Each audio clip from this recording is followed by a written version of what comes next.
এর শুধু দুটি দিকই হতে পারে। আল্লাহ লেখেন অর্থ স্বয়ং আল্লাহ লেখেন। আপনার এই প্রশ্নটা একদম অহেতুক, কেননা ইসলাম সম্পর্কে আপনার রজনীশ ওশোর মতো জমিনে আসছেন এই গ্রন্থ লিখতে।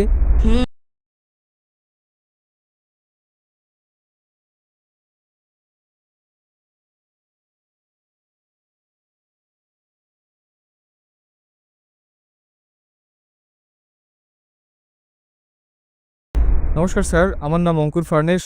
আমি পেশায় ইঞ্জিনিয়ার। যেমনটা আপনি বিজ্ঞানসম্মত যুক্তি দেন যে আপনি বিজ্ঞানসম্মত দৃষ্টান্ত দেন আপনার উত্তরে, আপনি উত্তর দিচ্ছেন বিজ্ঞান মতে, দৃষ্টান্ত দিয়ে অর্থ বিজ্ঞান মতে আপনি প্রমাণ করেন। আমি এই প্রশ্ন করতে চাই, যেমন আপনি বলছেন যে ৪ খানা গ্রন্থ বা বলেন তো কোরআন আল্লাহ লিখেছেন। তো এর শুধু দুটি দিকই হতে পারে। আল্লাহ লেখেন অর্থ স্বয়ং আল্লাহ লেখেন, ঠিক।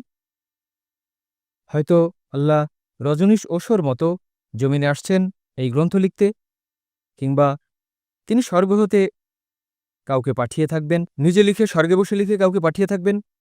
আপনি কি বলতে পারেন উভয়ের মধ্যে কোনটি সঠিক হবে? ভাই সাহেব একটা প্রশ্ন করলেন যে যদি এটা আল্লাহর কিতাব হয়, আল্লাহ তার লেখক হন, যদি লেখেন, তা আল্লাহ কি নিজে পৃথিবীতে এসে লিখেছিলেন না স্বর্গ থেকে লিখে পাঠিয়েছেন? আপনার এই প্রশ্নটা একদম অহেতুক, কেননা ইসলাম সম্পর্কে আপনার পূর্ণ জ্ঞান নেই। যখন আমরা বলি যে এটা আল্লাহর কিতাব, কিতাব বলছি, তো কিতাবের দুটো মানে আছে আরবিতে। একটা হচ্ছে বই, আরেকটা হচ্ছে ওহি, যার মানে ঐশী বাণী। আপনি বলছেন না, কিতাবের দুটো মানে, একটা মানে হচ্ছে বই, আরেকটা মানে ওহি, ইংরেজিতে বলবেন রেভেলেশন। তো আমি যখন বলি কিতাব, তা ওহিরূপে এসে কিতাব হয়েছে। এজন্য আমরা বলি, যখন আমরা বলছি যে 4খানা কিতাবে আমাদের বিশ্বাস আছে, তাওরাত, জবুর, ইনজিল আর কোরআন। তাওরাত হচ্ছে সেই কিতাব যা আল্লাহ তাআলা নাজিল করেন মুসা আলাইহিস সালামের প্রতি, মানে ওহির মাধ্যমে। আমরা বিশ্বাস করি ঐশী বাণীতে। সুতরাং আল্লাহ ওহির মাধ্যমে নাজিল করেন তার পয়গম্বরগণের প্রতি। আল্লাহ তাআলা কিতাব লিখতে তার নিজের আসার কোনো প্রয়োজন নেই। আল্লাহ তাআলা কি করেন? আল্লাহ তাআলা মানুষের মধ্য থেকে একজনকে বাছাই করে নেন আর তার সাথে এক উচ্চ পর্যায়ে যোগাযোগ করেন। আপনি বুঝছেন তো? আজ আমার কথা বলার জন্য আমেরিকায় যাওয়ার কোনো প্রয়োজন নেই, ফোনে কথা বলতে পারি ভাইয়ের সাথে। আমি এটা বলছি না যে আল্লাহ তাআলা ফোনের মাধ্যমে কোরআন নাজিল করেন, ভুল বুঝবেন না। ফোন তো এখন এসেছে। আল্লাহ তাআলা যোগাযোগ হচ্ছে ফোনের চেয়ে উপরে। আমরা যখন ফোনে কথা বলতে পারি, তো আল্লাহর আসার দরকারটা কি? আমার যদি কোনো খবর আমেরিকায় পৌঁছাতে হয়, তো নিজে যাওয়ার কোনো প্রয়োজন নেই, ফোনে বলতে পারি। বলতে পারি কিনা? ইমেল আছে, ফ্যাক্স আছে। আল্লাহ তাআলা মানুষের চেয়ে বহু গুণে, গুণ কি মানুষের সাথে তুলনাই করা যায় না, এটা বলাও ভুল। আল্লাহ তাআলার স্তর একটা ভিন্ন স্তর।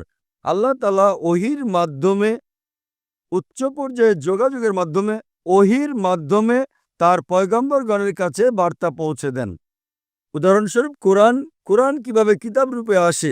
আল্লাহ তাআলা ওহির মাধ্যমে নাজিল করেন মুহাম্মদ সাল্লাল্লাহু আলাইহি ওয়াসাল্লামের কাছে, আর তিনি তা পুনরাবৃত্তি করেন।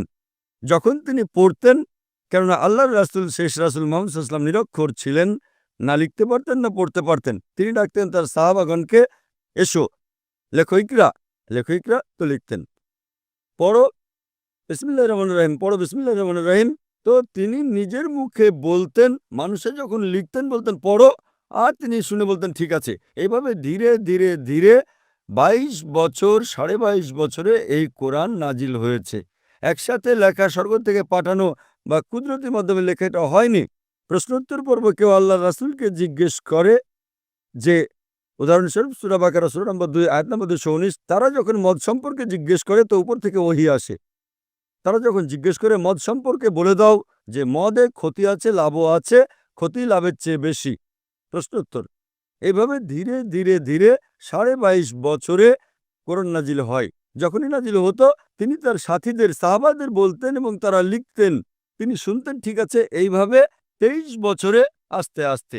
লেখককে বলি হিন্দিতে, তার চেয়ে ভালো আরবিতে আমরা বলি যে এটা আল্লাহর কালাম, মানে তিনি নিজে লেখেননি, তিনি অথার। আপনি বুঝছেন তো? অথার মানে তিনি উদ্ভাবক, কোরআন তার মাধ্যমে উদ্ভাবন হয়। তার মানে এই না যে তিনি নিজে লিখেছেন কলম দিয়ে।